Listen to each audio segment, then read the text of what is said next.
Vygotsky and developmental psychology. This video covers the work and ideas of Vygotsky in child development and developmental psychology.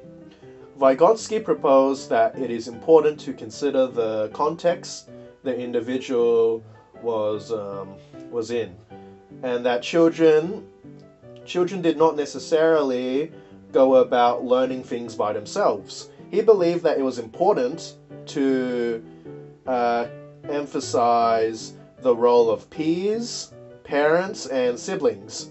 This view blossomed into the perspective of, the socio-culturalists, who maintain that culture is central in defining the skills and knowledge that children are required to learn.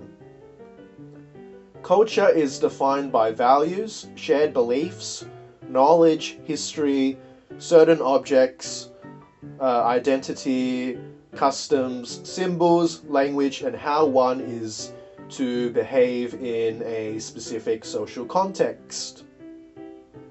Social scaffolding was established by Vygotsky as to how learning is facilitated by parents and peers in order to build up support for learning something. Just like how scaffolding is used in the real world to construct a building, social scaffolding extends the ability that they might not otherwise be able to do on their own.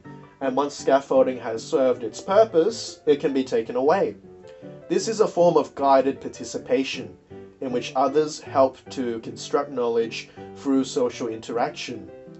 The child learner is led through the process, and the task is made easier to complete as a result. These processes and tasks can then become compounded into sophisticated cognitive skills, procedures, perpetuated by different demonstrations and explanations. As stated before, the level of support can be taken away or adjusted to match their learning ability. Vygotsky also postulated the zone of proximal development, or ZPD, which is where children can learn to master a task through the assistance and learning of others. This helps to bridge the gap between what the learner already knows and what they are unable to know on their own. Skills that are within ZPD are more easily learned by the instruction of a teacher or parent, as it helps the learner to internalize through problem-solving skills that are learned through continual interaction. Well, that was a long sentence.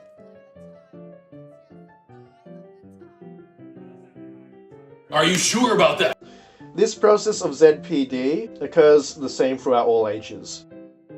On the other hand, limitations of scaffolding and ZPD include how some adults vary in their ability to scaffold, as in their scaffolding capacity. Some are able to teach better than others, based on their own personality and experiences. Also, responsive peers and adults are not always available, hence having some situations where children are required or they have to learn on their own because there's no other way to learn. Anyway, additionally, Vygotsky emphasized the importance of language and how it shapes thought. By 3 years of age, children were able to use private speech to guide their thinking.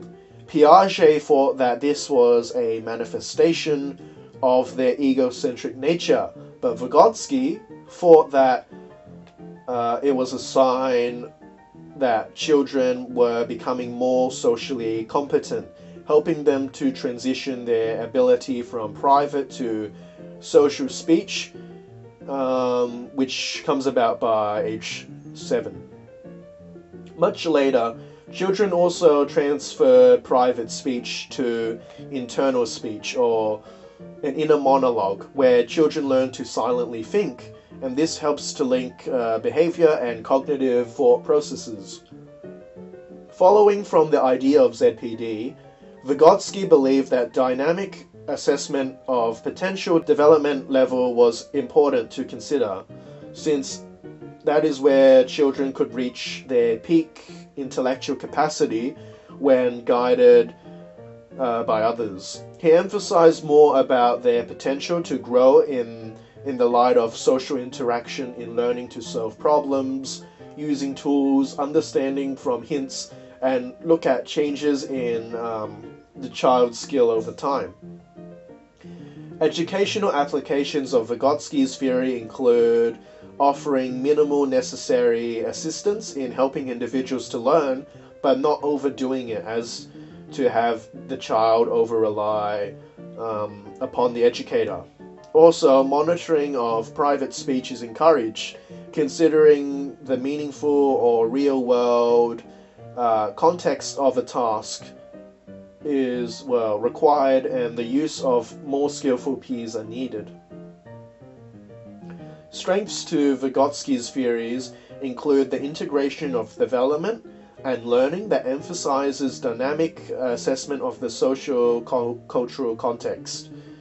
A limit of this includes the vagueness of measuring ZPD and practical difficulties in researching social, historical, cultural contexts as to declare whether something is the result of cultural construction or biological universalist origins. In summary, we looked at Vygotsky's theories on learning and development in the form of social scaffolding, the zone of proximal development, the importance of language in changing thought, the dynamic assessment of potential development level, the educational application of Vygotsky's theory, and also the strengths and limits of the same theory. Thanks for watching.